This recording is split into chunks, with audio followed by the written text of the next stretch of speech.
অনেক বাবা মাই আছেন যারা প্রচণ্ড পরিমাণে চিন্তার মধ্যে ভোগেন, কারণ সন্তানরা বিবাহযোগ্যা হয়ে যাচ্ছেন কিন্তু তারপরেও বিবাহ হচ্ছে না। সম্বন্ধ দেখছেন কিন্তু তারপরেও সেই সম্বন্ধর না কথা এগোচ্ছে, না সেইভাবে কোনো রকম বিবাহের কোনো প্রস্তাব আসছে। অনেকেই, অনেক বাবা মা বলুন, অনেক ছেলেমেয়েরাই আমাকে কমেন্ট করে থাকেন। আমি এর ওপর অনেক রকম ভিডিওও বানিয়েছি।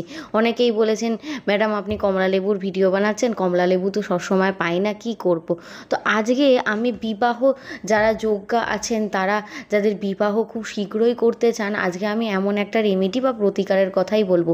এটা আপনারা যে কোনো একদিন কোনো শুক্রবার বেলা 12টার মধ্যে করে ফেলবেন। কি করবেন, একটা সাদা কাপড়ের টুকরো নেবেন, নিয়ে এমনভাবে গোটাবেন যাতে সেটা পুঁটলি আকার মতো হয়। শুক্রবার বেলা 12টার আগে, আমি বারবার বলে দিচ্ছি।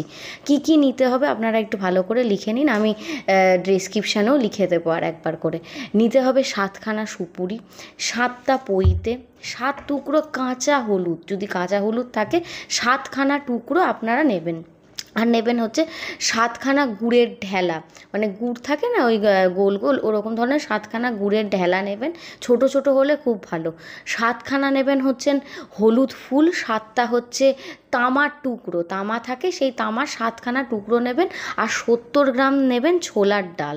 নিয়ে সবগুলোকে একসাথে করবেন, করে সেই সাদা পুঁটুলিটার মধ্যে ভরে দেবেন। ভরে পুঁটলি করে নিজের মনস্কামনার নাম আর গোত্র জানিয়ে, যেখানে আপনার ঠাকুর ঘর বা ঠাকুরের স্থান আছে, লক্ষ্মীনারায়ণ যদি থাকে খুব ভালো, সেখানে আপনি রেখে দেবেন। আর প্রতিদিন ওখানে নিজের মনস্কামনা জানিয়ে জানিয়ে ধূপ আর ধুনো ঘোরাবেন।